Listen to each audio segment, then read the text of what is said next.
As I can't tell you how excited I am now that we've got Toga and Twice coming in. Basically, that is just confirmation that the Villain Alliance, Shigaraki agreed on that whole joining kind of allegiance thing. So the Villain Alliance are going to be coming in. I don't know if they're going to be coming in all at once, but we know that they're going to be coming in shortly. So it's awesome. So awesome that we're seeing Toga and Twice. Like, okay, first of all, he is so funny. Like, I think those two, they're one of my favorite characters of the Villain Alliance. Dabi is right up there, but especially Toga and Twice. Like, when we got Twice's backstory, that was awesome. And we haven't got a lot about Toga, but when Toga came in at the end of the provisional license exam, actually she didn't come in at the end because she was pretty much throughout the whole arc.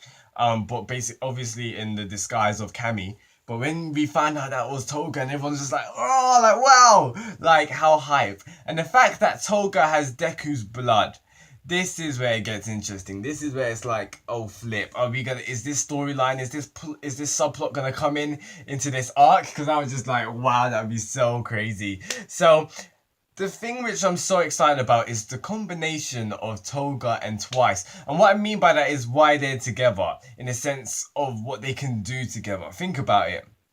Toga's quirk is to shapeshift, and Twice's quirk is to create clones. Now, if you're thinking where I'm getting at, Toga can only shapeshift into the people of who she's digested their blood. So now Toga has Deku's blood. We don't know if she's digested it. We don't know.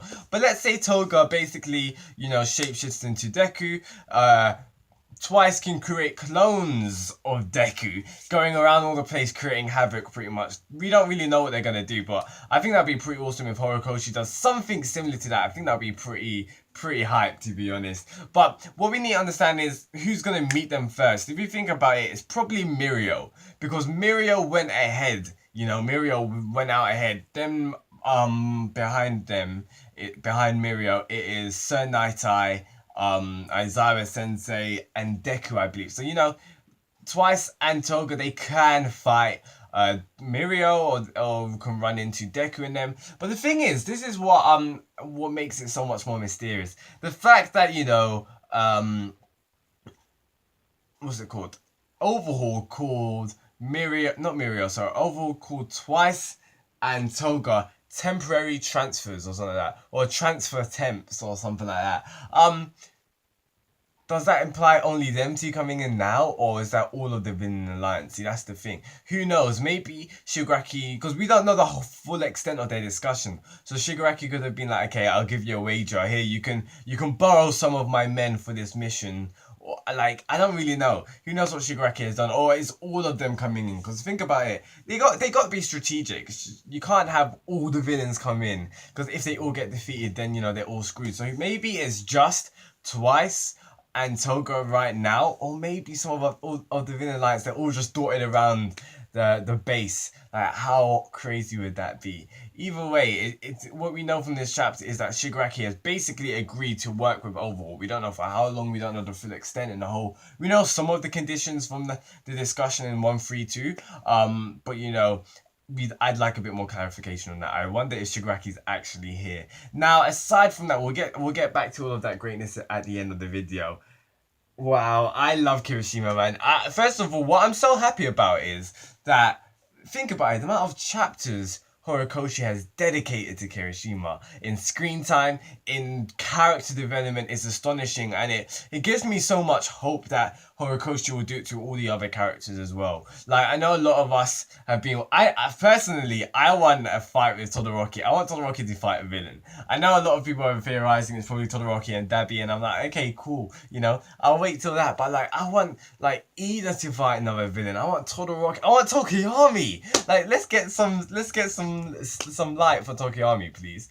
But aside from that, I'm so happy that Horikoshi dedicated so many chapters and so much time to one character who's not even the main character. It just shows how much he cares for them. And speaking about Kirishima's character, like, wow, the amount of character development. And you know you're a hero if a villain acknowledges you. And that's what I loved about it. Because Rapper was just like, tend to the kids, and he was like, no, tend to the man's wounds. And he was just like, I love it. And the whole fact about Rapper's character, how like he's got all the honor, and he's got like a bit of chivalry in his, because he just cares to fight. That's all he wants. He wants a fair and square, not a fair and square fight, but like all he wants is a fight. No other rules, just like a fight to the death.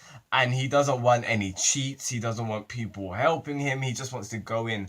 And in the fight, when Kirishima jumps out, and then, you know, when they were fighting, Rapper was just like, you're excellent. And he kept punching Kirishima, punching him. And Rapper acknowledged Kirishima as a man, as a true man, because, you know, Kirishima jumped out and just risked everything, and I loved it. And you see Kirishima in this chapter, like, he was saying to Rapper, he said something, not Rapper, sorry, he said at the start of the chapter to Fat Gum, I'll protect you, or he said something along the lines of that, and I was just like, man, like, I love Kirishima so much. He is so awesome, and his character really has done some strides. So I really can't wait for just more of Kirishima, to be honest. And he really has gone up into, you know, one of my favorite UA characters. Definitely one of my favorite Class 1A characters. Kirishima is definitely up there. Now, aside from that, this is what gets me so hyped. Like, this is, you know what Horikoshi's done really great at, sorry. Why can't I talk today? You know what Horikoshi's done really good at? And he's really not improved, what's the word? He's really did great at building up Overhaul's character as a villain. Ever since Overhaul's introduction, we knew he was to be feared. We knew he was the real deal. And he just solidifies it more in this chapter. The fact is that Overhaul has defeated Rapper 5 times. We don't know if Overhaul has killed him in every single time, but yeah, Overhaul comes in and basically the first time he meets Rapper kills him, and then obviously regenerates him, and that's just obviously Overhaul's quirk. But since Rapper's been in the organization, Overhaul has fought him and defeated him 5 times. Now this is powerful, this is mad, because one, this has been on my mind a lot, especially about Overhaul's character. I thought Overhaul, you know, I was just thinking, okay, all Overhaul's good for is just a quirk. Like, if you're faster than him, if you're stronger than him, you can take him out even before he touches you. But the fact is that's irrelevant, that's incorrect, because we find out from this chapter that Overhaul was able to parry, he was able to not only withstand Rapper's blows, which are heavy and fast and unbelievably powerful, but also defend it as well before getting in, you know, before even getting in contact. So I was just like, wow. Like, it just shows you how strong Overhaul is, and it shows you that, like, Overhaul can't be defeated by just any one person. Like, Deku can't come in and just give, you know, that Detroit smash and then Overhaul's knocked out and the operation's over. Like, that ain't gonna happen, sweetheart. I don't know. From the start of this arc, I've always dreamed for Mirio to like fight Overhaul. I really want that to happen, to be honest. I think that would be so amazing. I think Mirio has a chance because, you know, Mirio's the closest to number 1, and he's pretty much the strongest there. Like, I'd also like to see Sir Night Eye fight as well. But as we know about the whole operation of this arc and how Horikoshi is playing things, who knows? It doesn't seem like Overhaul's actually gonna... Overhaul's running. Like, Overhaul's made a move. He's gone. So I doubt he'll have any contact with these guys. I don't think they'll be able to reach him. I think he's already gone. But I just really love the build up to Overhaul's character. He's just so hype.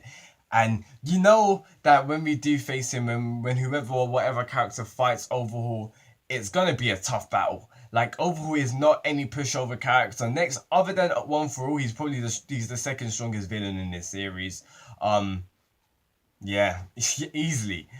One For All, or is it All For One? Flip. Why does this always? I've been reviewing Boku no Hero for 3 years, people, and I still get confused. All For One.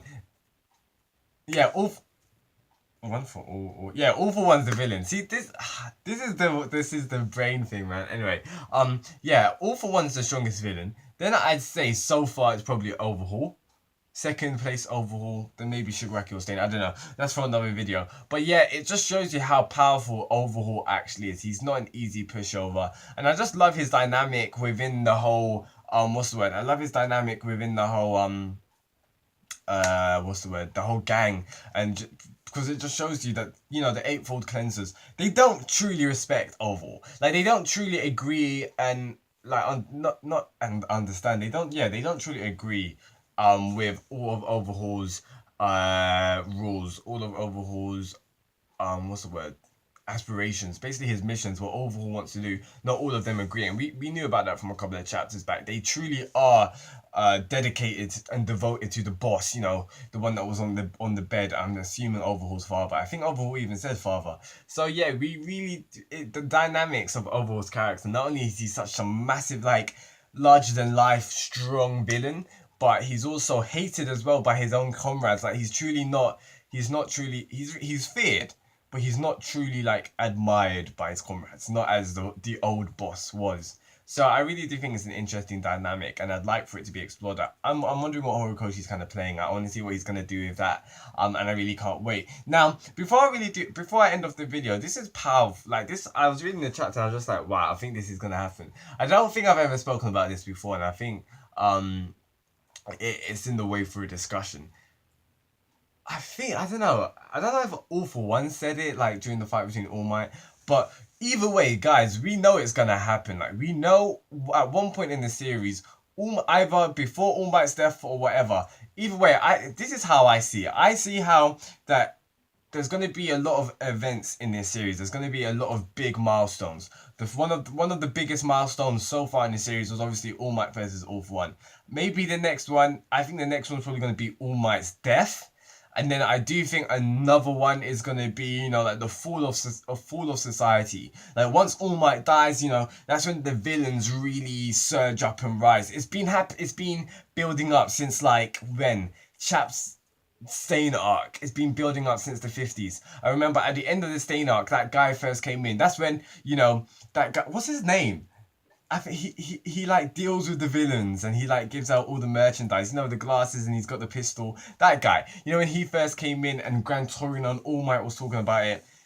Either way, all we know is for sure there's a rise of villains, and there's going to be a time, I don't know when, but there's going to be a point in this series when society, all of the heroes literally get reduced to ashes. I'm not saying they die, but I say the whole viewpoint of the society basically tips, meaning how we're in a society now with, you know, heroes basically in control. It's going to turn to anarchy, and they're just going to be defeated. Maybe a lot of them will be died out. That's what I think. I don't know if it's gonna happen like that. I think it'll be pretty cool. But either way, there's gonna be a big event where villains do something, and I think it's got to do with what Overhaul is planning. Now think about it. Overhaul's ideas with this whole drug. He's got drugs. He's got the two drugs. One which can take away the quirks. I think they're obviously developing for it to be permanently, and the other one is to boost one's quirk. Now, both of these quirks. Heroes are afraid of both of these quirks. Put it as that. And we know that Overhaul plans to spread them out throughout the whole country. So I genuinely think Overhaul's going to be successful with this. I think he will. Part of me thinks that the guys will be successful in capturing and rescuing Eri, but I don't think the heroes are going to be successful in stopping all this drug operation. No way. So I think this drug operation is going to be successful. I think it's going to, you know, what's the word? It's going to spread throughout the country, and it's just going to create anarchy. Like, the villains are, every villain, even the B-rated villains and like the thugs, they're gonna rise up and just destroy society. I think that's going to be one of the big things which happens. We knew it was coming. We knew, especially in this kind of series, there was going to be one event, either All Might's death, which kind of kickstarts off, or there was going to be something. We know that Shigaraki is rising. That's what's so awesome about this series, the whole point that Deku's rising to be the greatest hero, and on parallel, on the other side of the coin, Shigaraki's rising to be the new kingpin. So we know that disaster is going to happen, and I partly think it's got to do with all of this thing which is happening right now with the Eightfold Cleansers, with Overhaul and Shigaraki joining them. Like, people, do you think something big is going to happen? Because I think something big is going to happen. So either way, I'm just going to end it off here. But it's kind of crazy that Boku no Hero has been going on for 3 years. This color page is fantastic. One thing, just to end it off on a funny note. If you look at Momoma, I think what's his name? You know who I'm talking about, copycat quirk guy. Basically the most saltiest person in the whole entire series. Look at his pose. the pose that he is doing is the same pose that Bakugo did in one of the popularity pose. I think it was when Bakugo was like when they were all dressed up in that fantasy. Now, I think Bakugo in that popularity poll was dressed up as Kraken from Is that his name? Kraken? I think oh wow, what's his name? I think his name's Kraken. I may be wrong, but he's basically a villain from Marvel, and he's kind of like dressed as like he from like the jungle kind of thing. Like, I need to research that. I need to go back into that. But either way, that was just a massive tangent. But either way, look, Momo, the copycat quirk guy, is basically just copying Bakugo. Like the levels are high, bro. Like so high. But either way, this chapter was absolutely fantastic. I'm so hyped for next week, guys. That's enough for me. Please tell me your thoughts in the comments below. This is Shinigami-san. Peace out, guys, and goodbye.